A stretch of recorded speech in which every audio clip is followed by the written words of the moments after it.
오늘 저는 예수님을 파는 판자로 역사에 남는 유다라는 그런 제목으로 은혜 나누겠습니다. 우리 옆 사람과 인사합니다.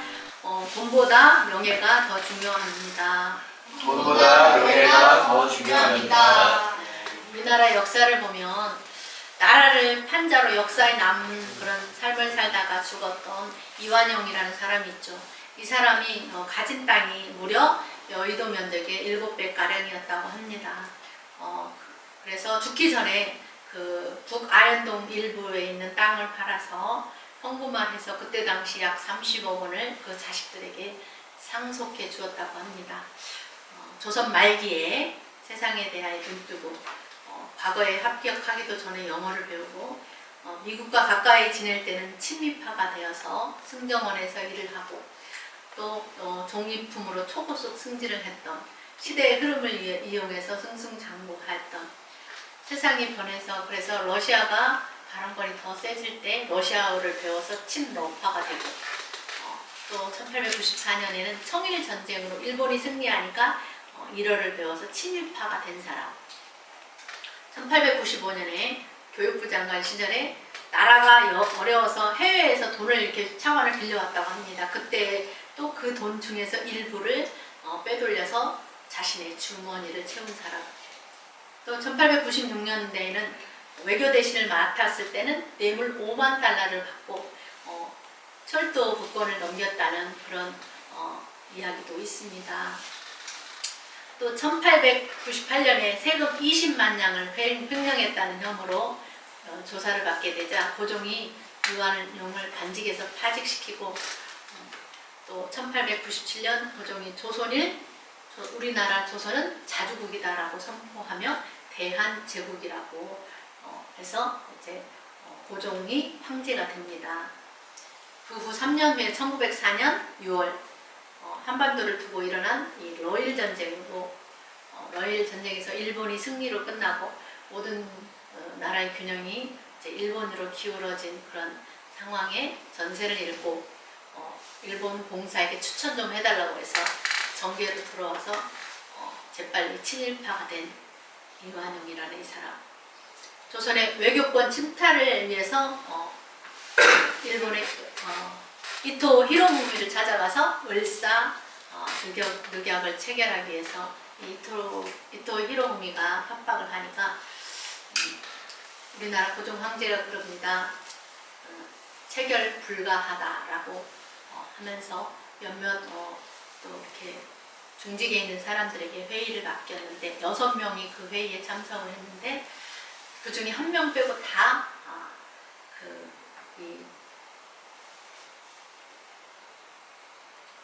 을사 조약을 체결을 하게 됩니다. 그래서 그 5명을 을사오적이라고 그러죠. 그러니까 이 을사오적은 우리나라를 외적에게 팔아먹은 매국노죠. 박재순이라는 사람, 이지용, 이근택, 이완용, 권중현이라는. 여러분 이완용만 기억나죠? 저도 그래요. 이 5명이 다 찬성을 해서 을사늑약이 체결되고 1905년 11월 18일 이토 히로부미가 을사늑약을 체결을 선포함으로 우리나라의 외교권을 완전히 박탈하도록 넘겨준 날이 되었습니다. 이 일에 대해서 당시 황성신문에서는 시일야 방성대곡이라고 여러분들 학교에서 배웠죠? 시일야 방성대곡. 이날에 목노와 우노라 그런 기사가 났습니다.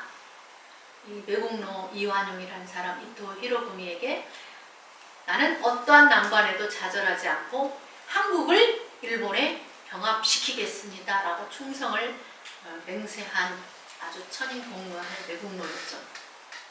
이런 걸 우리가 알게 되면 화가 나죠. 자신의 사리사욕을 채우기 위해서 나라의 이권을 해외에다 팔아먹었던 파렴치한 짓을 한 사람이죠. 그리고 국무총리까지 해먹고 서심없이 일본인이 되어서 일본의 귀족이 되고 마침내 일본에서 후자까지 받고 그를 사람들은 매국노라고 합니다. 이완용 같은 사람, 자신의 승리를 위해서라면 나라까지도 팔아먹는 그런 사람을 우리는 매국노라 칭하면서 그를 싫어합니다. 과연 그 사람 잘 살았다고 할 사람이 단 한 사람이라도 있을까요? 그리고 일제는 1907년 고종을 강제로 폐위시켜버렸습니다. 국권을 상실한 날입니다. 얼마나 수치입니까? 여러분, 나라가 이런 을사오적 같은 이완영 같은 사람 몇몇 때문에 주권을 상실하고 일제치하에서 무려 36년 동안 우리 부모와 조부모 세대들이 얼마나 서러운 삶을 살았는지 저는 어려서 그냥 노래로만 들어서 기록을 합니다. 근데 여러분들은 모르는 또 젊은이들은 모를 거예요. 그래서 다 빼앗겼어요. 그래서 너무 가난하게 살았어요. 우리나라 같이 정말 가난한 나라가 있을까 할 정도로 너무너무 모든 걸 다 수탈해 갔으니까 일제가. 어찌 이런 일이 있을 수가 있습니까? 여러분, 나라를 잘 살리라고 뽑아놓은 그런 정책을 맡은 대신들이 자기의 이권을 위해서 나라를 팔아버렸어요. 그런 사람들은 개되지도 만도 못한 그런 기막힌 일을 하고 말았습니다. 그래서 국민들이 기가 막히고 정말 분통이 터질 수 없어서 뉴스에 황성신문에 그렇게 시일이야 방성대복이라고 기사가 났습니다. 여러분, 나라가 힘이 없으면 힘과 권력의 지배를 당합니다. 그래서 우리가 어떻게 해야 돼요? 정신을 차리고 나라의 힘을 길러야 합니다. 지금은 국방력도 중요하지만 외교도 중요하고 경제력은 더욱더 중요합니다. 우리는 그러한 시절을 다시는 겪으면 안 됩니다. 그런 슬프고 억울한 일을 당하지 않기 위해서 역사를 공부하고 잊지 않고 기억해야 합니다. 그런데 현재 우리나라의 대부분의 사람들이 이런 역사를 금방 잊어버리고 산다는 것이 큰 문제입니다. 과거 역사를 잊지 않고 자손들에게 가르쳐서 다시는 그런 수치스러운 역사를 반복하지 않게 해야 할 책임이 오늘을 사는 우리에게 있습니다. 성경을 보십시오. 수천 년 동안 이스라엘 나라의 역사를 왜곡하지 않고 부끄러운 흑역사도 다 기록해서 지금까지 반면 교사를 삼고 있습니다. 과거의 실패를 교훈 삼아서 우리가 다시는 이런 역사를 반복하지 않아야겠다라는 그런 노력을 해야 됩니다. 이완영 같은 이 을사오적 같은 사람들이 정치하면 안 되는 거예요. 역사를 공부하면 오늘날 어떤 사람들이 이완영 같은 그런 나쁜 짓을 하는지 알 수가 있습니다. 성령께서 최근에 하신 말씀 중에 삶이란 무엇인가에 대해 말씀하셨어요. 여러분, 삶이란 무엇이라고 생각하십니까? 성령께서 저에게 가르쳐 주신 삶이란 사랑과 평화다라고 말씀하셨어요. 여러분, 사랑은 뭐라고 정의하십니까? 성령께서 저에게 가르쳐 주신 사랑의 정의는 이해와 용서다 그랬어요. 이해하고 용서해야 진정한 사랑이죠. 진정한 사랑을 할 때 평화가 옵니다. 국가보다도 국민보다도 자기 이익에 따라 언제든지 배신하는 이런 매국노 같은 사람 때문에 우리 삶의 사랑과 평화가 깨지는 것입니다. 삶의 방향이 잘못되면 자기 나라도 적국에 팔아먹는 매국노가 되는 거예요. 이스라엘 나라의 역사에도 이완영 같은 나쁜 배신자가 있습니다. 그 사람은 우리 모두가 잘 알듯이 가롯 유다입니다. 이스라엘 나라의 역사에 있어서 한 획을 긋는 분은 우리 주 예수 그리스도이십니다. 하나님은 허물과 죄로 죽을 수밖에 없었던 그런 부패한 인간들을 구원하시려고 하나님의 아들 독생자 예수 그리스도를 낮고 천한 이 땅에 사람의 몸을 입으시고 이 땅에 보내주셨어요. 이 땅에 오신 예수님이 목수의 아들 요셉의 아들로 30년 동안 살고 3년 반의 공생애의 삶을 통해서 하나님의 나라를 전파하시고 병든 자들을 고치시고 가난하고 헐벗고 굶주리고 소외당하는 사람들의 친구가 되어주시고 그들의 위로자가 되어주셨습니다. 희망 없는 자에게 희망을 주시고 소망 없는 자들에게 소망을 주시고, 그래서 예수님을 따르는 수많은 그 무리들에게 많은 교훈과 가르침을 주셨죠. 예수님은 로마의 그 포갑 정치하는 가운데서도 굴하지 않았고 하나님의 나라를 전파하고 가르치며 치료하는 일을 계속 하셨습니다. 정말 예수님이 전하는 그 복음의 말씀은 세상에서 들어보지 못한 가르침이었어요. 이런 가르침을 예수님을 통해서 듣게 되자 수많은 군중들이 예수님이 가는 곳마다 따라다녔어요. 그런데 반면에 그런 예수님을 싫어한 사람들도 있었죠. 대제사장들, 서기관들, 장로들, 유대인들. 유대 나라에 있어서 중요 관직에 있었던 공직자들이었습니다. 그들은 예수님을 어떤 이유로 해서든지 엮어서 죽이려고 하는 간악한 자들이었어요. 마가복음 14장 12절로 예수님은 공생애를 다 마치시고 하나님께서 이 땅에 보내신 그 목적을 이루기 위해서 때를 준비하고 계셨습니다. 무교절 첫날, 유월절 양을 잡는 날에 제자들이 어디 가서 유월절 음식을 준비할까 할 때에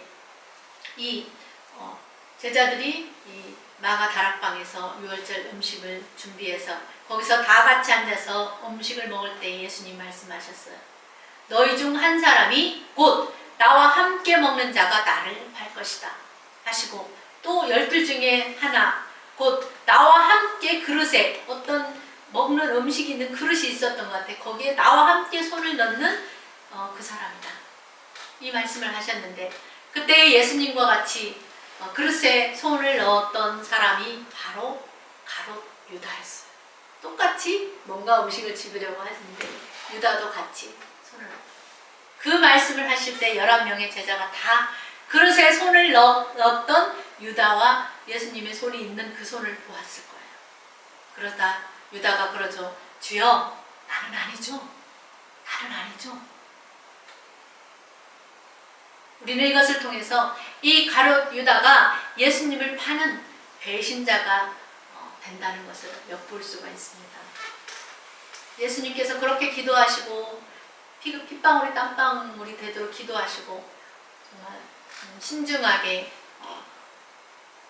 택했던 제자인데 그가 예수님을 배반하고 예수님을 팔다니요.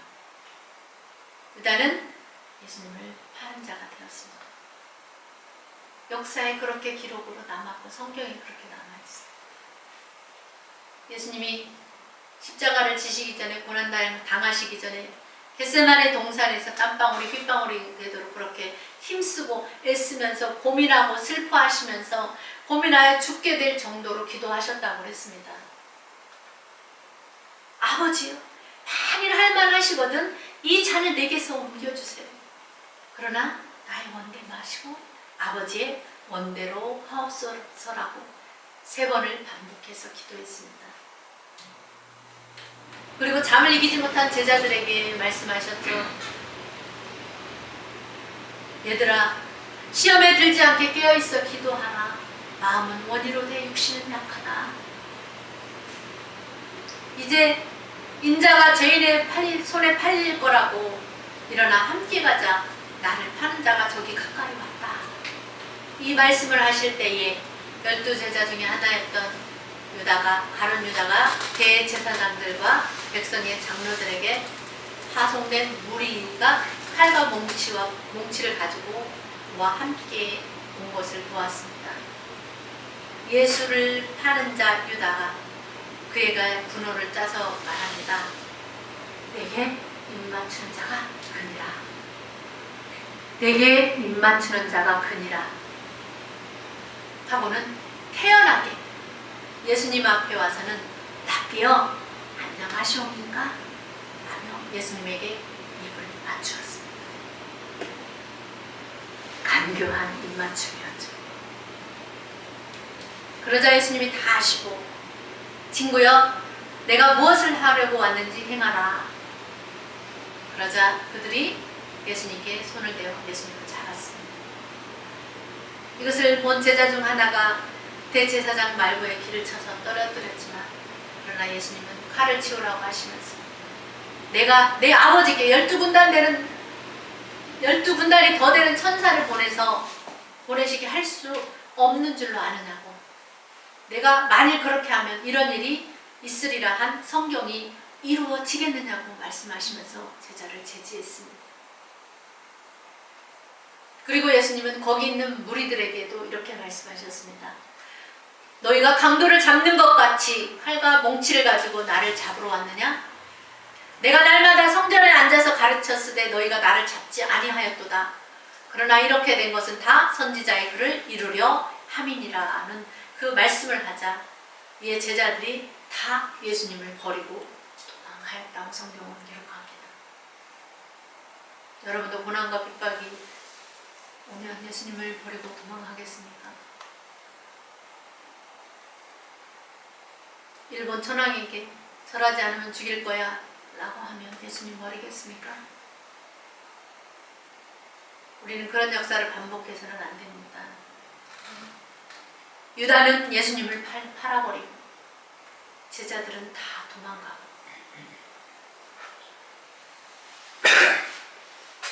예수님을 겨우 은 30에 팔아버린 이 가룟 유다는 어떤 사람일까요? 요한복음 12장 46절에 보면 예수님이 나사로의 집에서 있을 때에 예수님을 위해서 잔치를 베풀었어요. 그때 마리아가 값비싼 향유를 가져다가 예수님의 발에다 붓고 자기 머리털로 예수님의 발을 씻으실 때에 향유 냄새가 그 집에 가득했다고 했습니다. 이때 가룟 유다가 이런 말을 해요. 아니 그 향유를 갖다가 300데나리온에 팔아서 가난한 자들에게 주지 왜 허비하냐고 그렇게 말하였지만 유다가 이렇게 말한 것은 가난한 것을 생각한 것이 아니었다고 성경은 말합니다. 그가 왜 그렇게 말했냐? 성경은 그가 도둑이라서 돈꾀를 막고 거기 넣는 것을 훔쳐가는 사람이기 때문에 그렇게 말을 했다고 성경은 기록합니다. 그러는 것을 통해서 우리는 유다는 예수님의 말씀보다도 가룟 유다의 말을 통해서 유다가 예수님의 말씀보다는 돈을 더 사랑하는 사람이었다는 것을 알 수가 있죠. 이완용도 우리나라 초대 대통령도 전 누구도 박 누구도 돈을 사랑함으로 믿음은 없고 돈에만 관심이 많았던 거예요. 유다도 어떻게 해서든지 돈을 빼돌릴까 하는 어떻게 해서 돈을 빼돌릴까 하는 그런 생각만 있을 뿐 말씀이 없는 사람이었어요. 마귀는 도둑질하는 이 유다를 통해서 예수님을 팔려는 생각을 넣어 주었다라고 성경은 말합니다.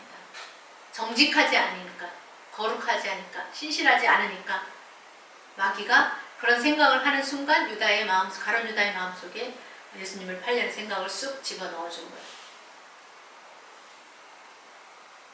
그러니까 유다는 어떤 사람이에요? 자기 스승도 팔아먹는 사람입니다. 배신자죠. 이완용이라는 사람도 돈과 권력에 눈이 멀어서 이 나라 대한제국을 일본에 팔아먹지 않았습니까? 성경은 말합니다. 돈을 사랑하면 일만하게 뿌리가 된다. 돈을 사랑하기 시작하면 믿음에서 떠나게 된다 라고 말씀합니다. 또 성경은 돈은 허무한 것이다 라고 말씀해 주세요. 그러면서 이 허무한 것에 주목하지 마라. 잠언 23장 5절에 내가 어찌 허무한 것에 주목하겠느냐. 정령이 재물은 날개를 내어 하늘을 나는 독수리처럼 날아가리라. 이 가룟 유다가 유독히 어디다가 돈을 주목하니까 돈만 쳐다보고 돈을 생각하니까 이 돈에 주목한다는 말은 돈에 관심을 갖게 된다는 거예요. 유다가 예수님 말씀에 귀를 기울이지 않고 돈에만 관심을 갖기 시작했다는 거예요. 그러니까 결국 어때요? 자기 스승마저도 가는 그런 불의한 자가 되고 말았습니다. 이렇게 돈을 사랑하면 많은 폐단들이 일어납니다. 돈을 사랑함으로 오는 그런 폐단은 사람이 해서는 안 되는 것을 선택하는 옳지 못한 행동을 하게 만든다는 거예요. 이렇게 가룟 유다는 겨우 은 30에 자기 스승을 파는 사람이 되었고 공금을 횡령하는 돈에 눈이 먼 도둑이 되었고 하나님을 대적하고 마귀가 넣어준 생각대로 산 자가 되었고 태어나지 않았으면 더 좋을 뻔한 그런 사람이 되고 말았습니다. 여러분, 사람이 사람답게 살아야지 배신자가 되면 안 되잖아요. 우리도 예수님을 버리고 떠나면 우리도 예수님의 뱀을 배신한 자가 되는 거죠. 짐승도 자기를 어때요? 막 거두어주고 먹을 것을 주는 그 주인을 절대로 배반하지 않습니다. 하물며 인격을 가진 사람이라면 더욱더 그래서는 안 되는 거잖아요.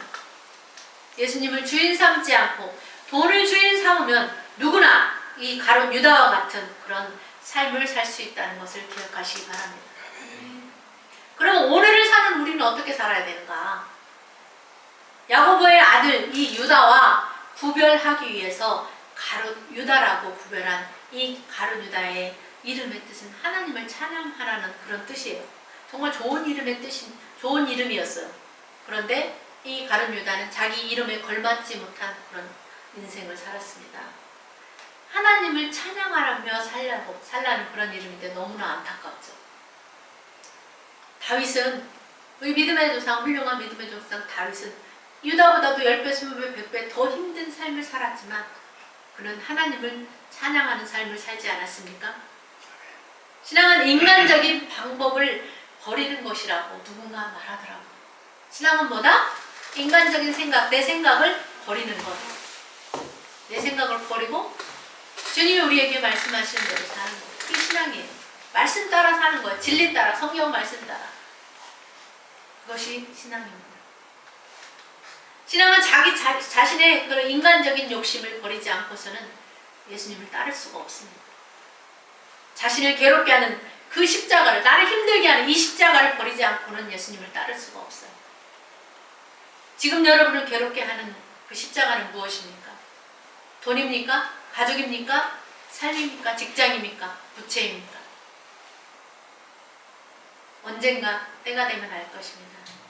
아, 나에게 그때 그 십자가가 나에게 있었기 때문에 내가 주님을 의지하고 살 수 있었구나 라고 우리가 감사할 때가 있을 거예요. 그러므로 여러분, 아무리 힘들고 어려워도 하나님을 의지하는 사람, 그렇게 하나님을 의지하며 살아가는 사람이 진짜 하나님의 사람, 하나님의 자녀입니다. 마태복음 7장 16절에 말씀합니다. 열매로 그들을 알리라. 열매로 그들을 안대요. 열매로 그 사람이 어떤 사람인지 알 수가 있다고 성경은 말합니다. 우리는 성경을 통해서 유다의 삶은 가짜로 판명이 났습니다. 예수님을 구주로 진정으로 영접하지도 않았고 말씀의 사람도 아니었어요. 거듭나지도 않은 사람이었습니다. 베드로전서 1장 23절에 말씀하죠. 너희가 거듭난 것은 썩어질 씨로 된 것이 아니라 썩지 아니할 씨, 이 하나님의 말씀, 살아있고 항상 있는 이 말씀으로 너희가 거듭났다고 그랬어요. 그러니까 이 가룟 유다는 거듭나지 못한 사람이었던 거죠. 사람을 거듭나게 하는 것, 새 사람이 되게 하는 것, 이전과 180도로 달라진 인생, 예수님을 따라 사는 사람이 되는 것으로 그렇게 만들어줄 수 있는 것은 이 성경, 하나님의 말씀밖에 없습니다. 오늘 나로 여기 있게 하고 오늘 우리로 하나님의 자녀로 살아가게 했던 것은 이 성경 때문이에요. 우리가 성경을 읽었고 말씀을 들었기 때문이에요. 우리도 세상 사람들처럼 성경 읽지 않고 말씀을 듣지 않았다면 우리도 여전히 죄 가운데 살고 있을 거예요. 희망 없는 삶을 살았겠죠.